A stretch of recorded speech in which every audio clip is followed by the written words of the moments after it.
सोहनपुर गांव में रामलाल नाम का एक लकड़हारा रहता था।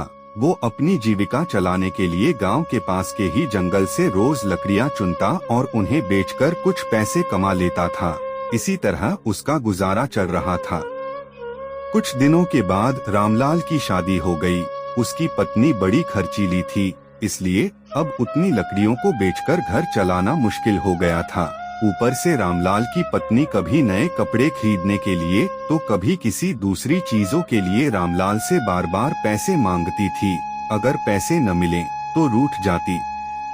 रामलाल अपनी पत्नी से बहुत प्यार करता था, इसलिए उसकी नाराजगी वो बर्दाश्त नहीं कर पाता था। रामलाल ने ठान लिया कि वो अब ज्यादा लकड़ियां इकट्ठा करके बेचेगा, ताकि उसकी पत्नी को रोज रोज पैसों की कमी न हो। पत्नी की इच्छा पूरी करने के लिए आज रामलाल घने जंगल तक चला गया और बहुत सारी लकड़ियां चुनकर बाजार में बेच दी। ज्यादा लकड़ियों के ज्यादा पैसे मिले तो खुश होकर रामलाल ने सारे पैसे अपनी पत्नी को दे दिए। अब रोज रामलाल ऐसा ही करने लगा। देखते ही देखते उसके मन में लालच इतना बढ़ गया कि उसने धीरे धीरे पेड़ काटना भी शुरू कर दिया। पेड़ काटने से और ज्यादा लकड़ियां हो जाती थीं और उसे अधिक दाम मिलने लगे। लकड़हारा हर हफ्ते एक पेड़ काटता और लकड़ियां बेचकर मिलने वाले पैसों से अपनी पत्नी के शौक पूरे करता। अब पैसे ज्यादा आ रहे थे तो घर भी अच्छे से चल रहा था। धीरे धीरे रामलाल ने पैसों को जुए में लगाना शुरू कर दिया।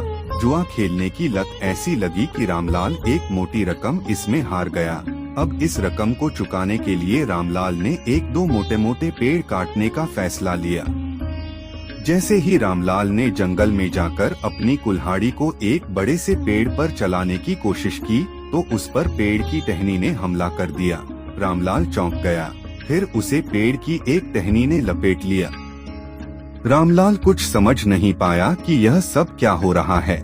तभी पेड़ से आवाज आई, मूर्ख, तू अपने लालच के चक्कर में मुझे काट रहा है। तू सारे पैसे जुए में लुटा देता है और फिर पैसे लौटाने के लिए पेड़ काटने आ जाता है। तुझे पता है कि पेड़ कितने कीमती होते हैं।